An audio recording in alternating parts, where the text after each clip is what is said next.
Hi everyone, it's Anne from Virtual Quilters.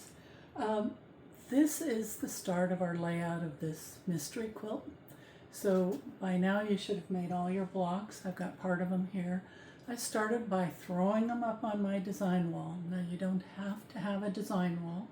First of all, I love mine, but it's a simple thing. It's a 2-inch thick insulation board, which is from Home Depot, which is basically foam. It weighs maybe 2 or 3 pounds, the whole thing. Put batting or flannel over it, and I just use duct tape on the back to hold it there, and I lean it against the wall and I can move it around. You can also tack a flannel sheet up on the wall temporarily or long term. You can lay it out on your bed, you can lay it out on the floor if you're young enough to still do that. I'm not. Anyway, so just a way that you can have a chance to look at it and move things around. So to give you an idea, here's a block. So I put them up here. It's temporary, so I can play with them, the placement of them. There are a lot of secondary patterns in this block. One is a star, obviously, which is my favorite.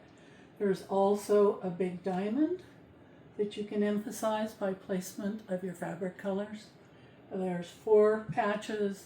There's all kinds of things going on. So it depends on what you want to emphasize and what colors you have to work with.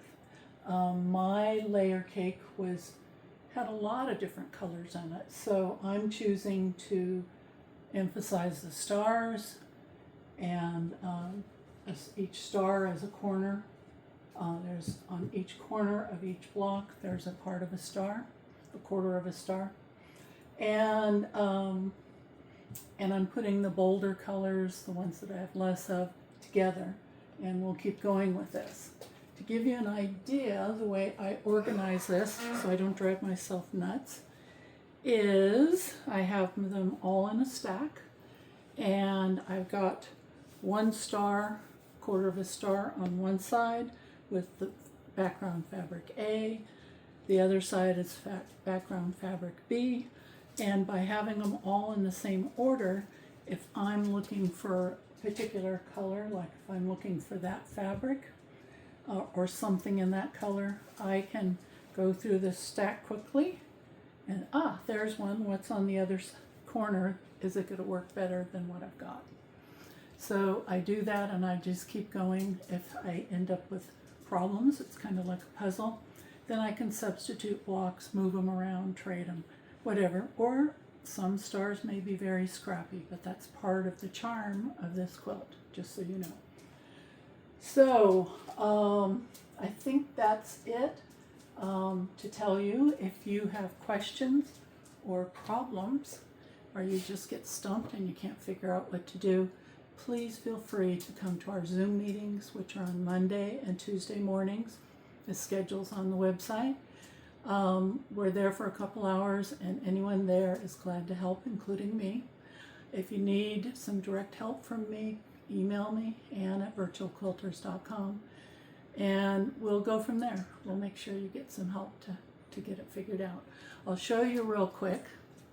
I also made a child's quilt, a crib size, and it is totally scrappy. a little more shocking than I thought it'd be, but I still like it. And once again, I decided to emphasize the stars, but this is made all from scraps except for the background fabrics. And I just kind of mixed it up, and I've got little dogs in it, and cats, and animals, and things like that would appeal to a grandson that's going to get this. So anyway, it can be totally scrappy. You can try to coordinate it, your choice. So as I said before, any questions you have, let me know, and I hope you've enjoyed making this quilt. Thank you.